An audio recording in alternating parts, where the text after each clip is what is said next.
பங்கு வெஞ்சி நிற்கும் இன போராளிகளை, நீங்கள் ஒரு விடயத்தில் ஒரு தெளிவான முடிவினை எடுக்க வேண்டிய கட்டாயத்தில் இருக்கின்றீர்கள். இரண்டுமே முக்கியம்தான் என்றாலும் இந்த சூழலில் நீங்கள் முன்னுரிமை கொடுத்து போராட வேண்டியது சிங்களனின் பிடியில் இன்றும் ஈழத்தில் சிக்குண்டு தவிக்கும் ஈழத் தமிழரை விடுவிக்க அவர்களுக்கு தனித்தமிழ் ஈழம் பெற்று தருவதற்கா அல்லது சிங்களனுக்கு தண்டனை பெற்று தருவதற்கா என்பதை நீங்கள் முடிவு செய்தாக வேண்டும். இவ்வகையில் மாணவர்கள் தமது போராட்ட உத்தியை தெளிவாக வகுத்துக் கொள்ள வேண்டும் என்ற வேண்டுகோளை நான் முன்வைக்கிறேன். அதாவது ஐநா சபை மூலமாக இலங்கை இன கொலையாளிகளை சுதந்திரமான சர்வதேச விசாரணைக்கு உட்படுத்தி அவர்களுக்கு தண்டனை பெற்றுத் தருகிற ஈழத் தமிழனுக்கு நீதி கிடைக்க செய்யும் நடவடிக்கைகளுக்கு முன்னுரிமை கொடுத்து புலம்பெயர்ந்த ஈழத் தமிழர்கள் செயல்படட்டும். தனித்தமிழ் ஈழமே ஈழத் தமிழர்களுக்கான அரசியல் தீர்வு என்கிற தீர்மானத்தை இந்திய நாடாளுமன்றத்தில் நிறைவேற்ற செய்து அதன் அடிப்படையில் இந்திய ஆட்சியாளர்களை கொண்டு தனித்தமிழ் ஈழம் அமைக்கும் பணிக்கு முன்னுரிமை கொடுத்து தாய் தமிழர்களாகிய நாம் செயல்படுவோம். இந்த உத்தியின் அடிப்படையில் உருவாக்கப்பட்டதுதான் தனித்தமிழ் ஈழமே தீர்வு என்ற நமது முதலாவது கோரிக்கை. கடந்த காலங்களில் இந்திய நாடாளுமன்றத்தில் முன்னாள் வெளியுறவுத்துறை அமைச்சர் எஸ்.எம். கிருஷ்ணா ஈழத்தமிழர் தமிழக மீனவர் பிரச்சனைகள் நாடாளுமன்றத்தில் எழுப்பப்படும் போதெல்லாம் ஒரு பாட்டை சுருதி மாறாமல் திரும்ப திரும்ப பாடினார். அந்த பாட்டு இதுதான்: இலங்கை நமது அண்டை நாடு, நமது நட்பு நாடு, இறையாண்மை உள்ள நாடு. அந்த நாட்டு விவகாரங்களில் இந்தியா தலையிட முடியாது. இந்நாள் வெளியுறவுத்துறை அமைச்சர் சல்மான் குர்ஷித் கூடவே இன்னொரு குதர்க்க பாட்டையும் பாடுகிறார். இந்தியா ஒன்றும் சூப்பர் போலீஸ்மேன் அல்ல, இந்தியா ஒன்றும் பெரியண்ணா அல்ல என்பதுதான் அந்த குதர்க்க பாட்டு. தமிழனின் வருங்கால வெற்றி சரித்திரத்தை எழுத புறப்பட்டிருக்கும் கரிகாலனின் சந்ததிகளே, என் அருமை மாணவ கண்மணிகளே, இந்த சல்மான் குர்ஷித்துக்கு நீங்கள் தான் சாட்டையடி கொடுக்க வேண்டும் என்பதற்காக சில சரித்திர உண்மைகளை உங்களுக்கு சொல்ல விளைகிறேன். 1964 ஆண்டு இந்திய பிரதமர் சாஸ்திரியும் இலங்கை பிரதமர் திருமதி பண்டாரநாயக்காவும் ஒரு ஒப்பந்தம் போட்டு 4 தலைமுறைகளாக தங்கள் குருதியை இலங்கையின் தேயிலை தோட்டங்களில் சிந்தி இலங்கையை வளமான நாடாக்கிய 6 லட்சம் மலையக தமிழர்களை நாடற்றவர்களாக்கி தமிழகத்திற்கு விரட்டி அடித்தார்கள். மலையக தமிழர்களுக்கு இழைக்கப்பட்ட இந்த துரோகம் இலங்கை விவகாரத்தில் சாஸ்திரி தலையிட்டு செய்த பெரியண்ணா வேலையின் விளைவில்லையா? 2.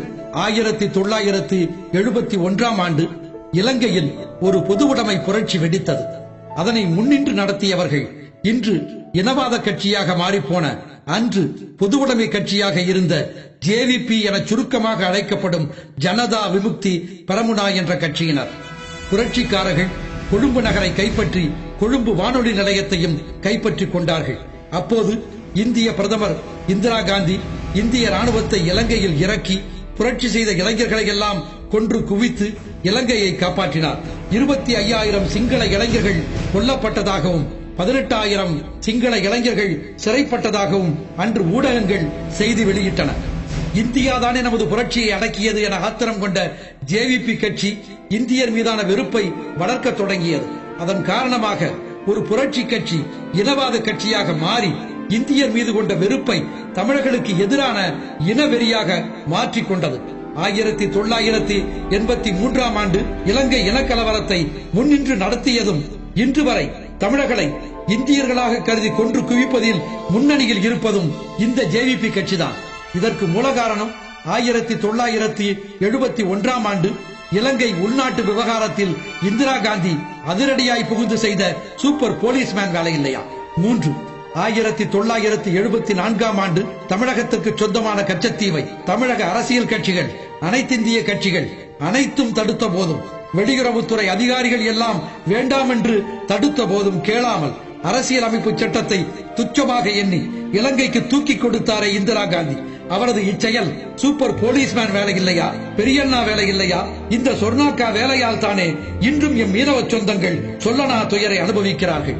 4. 1983 ஆண்டு ஜூலையில் இலங்கையில் மிகப்பெரிய இனக்கலவரம் வெடித்த போது இந்திரா காந்தி அதில் நேரடியாக தலையிட்டார்.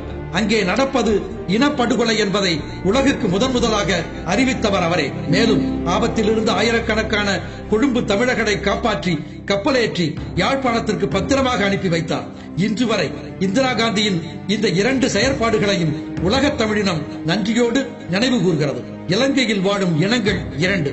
ஒன்று தமிழினம், மற்றொன்று சிங்கள இனம். சிங்களர்கள் எப்போதுமே இந்தியாவிற்கு எதிரானவர்கள். தமிழர்கள் எப்போதுமே இந்தியாவிற்கு விசுவாசமானவர்கள். இந்தியா பாகிஸ்தான் சண்டைகளில் எல்லாம் சிங்களர்கள் பாகிஸ்தானுக்கு ஆதரவாகவே செயல்பட்டார்கள்.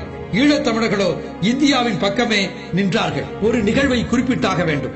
1971 ஆண்டு பாகிஸ்தானுடன் இந்தியா நடத்திய போரில் இந்தியாவை தாக்குவதற்கு பாகிஸ்தான் விமானங்கள் இலங்கை விமான நிலையத்தில் எரிபொருளை நிரப்பிக் கொண்டு புறப்பட்டன. அப்போது இந்தியாவை தாக்குவதற்கு பாகிஸ்தான் விமானங்கள் இலங்கையில் எரிபொருள் நிரப்புவதற்கு அனுமதிக்க மாட்டோம் என இலங்கை விமான தள ஓடுபாதையில் படுத்து புரண்டு போராடியவர்கள் ஈழத்தமிழர்கள். இந்த உண்மைகள் அனைத்தும் இந்திரா காந்திக்கு நன்கு தெரியும். இந்த உண்மைகளை அறிந்த இந்திரா காந்தி என்ன செய்திருக்க வேண்டும்?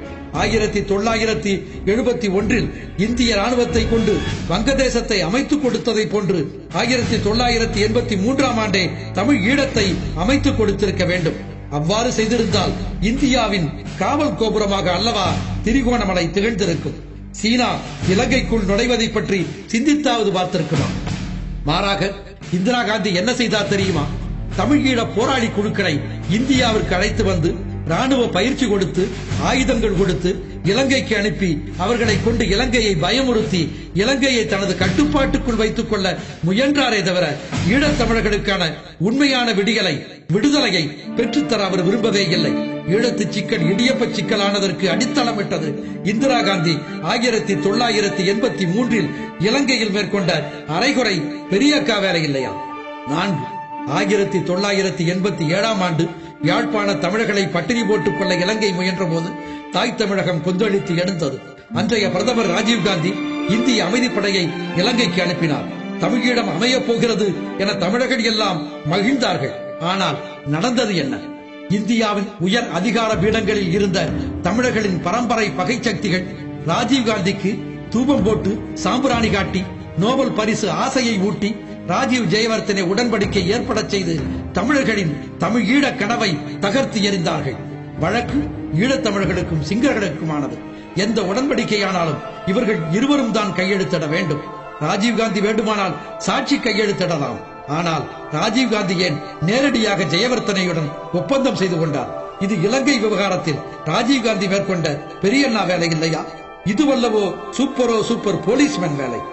2004 இந்தியாவின் ஆட்சிபிடம் ஏறிய காங்கிரசாரின் 5 ஆண்டு திட்டம் தானே 2009 மே 18 முடிவு பெற்ற இறுதி யுத்தம் என்ற பெயரில் இலங்கையை கருவியாக கொண்டு ஈழத்தில் இந்தியா நடத்திய தமிழின் அழிப்பு யுத்தம். இந்தியாவின் போரைத்தான் நாங்கள் நடத்தினோம் என்ற கோத்தபய ராஜபக்சேயின் வாக்குமூலத்தை விடவும் வேறு சாட்சியம் வேண்டுமோ? இலங்கை அதிகாரிகளை கொண்டு இலங்கையில் ஒரு யுத்த குழுவும் இந்திய அதிகாரிகளை கொண்டு இந்தியாவில் ஒரு யுத்த குழுவும் அமைக்கப்பட்டன.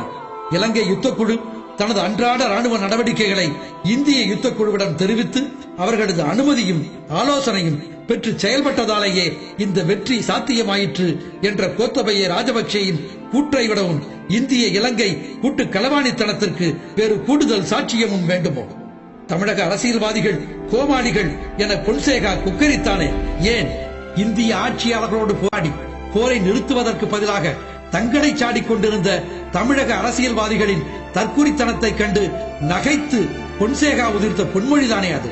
புலிகளின் ஆயுதங்கள் ஏற்றி வந்த 20 கப்பல்களை இந்திய கடல் எல்லைக்கு அப்பால் தாக்கி இந்திய கடற்படை மூழ்கடித்தது ஏன் என்று SM சின்ஹா நாடாளுமன்றத்தில் எழுப்பிய கேள்விக்கு இன்று வரை விட இல்லை.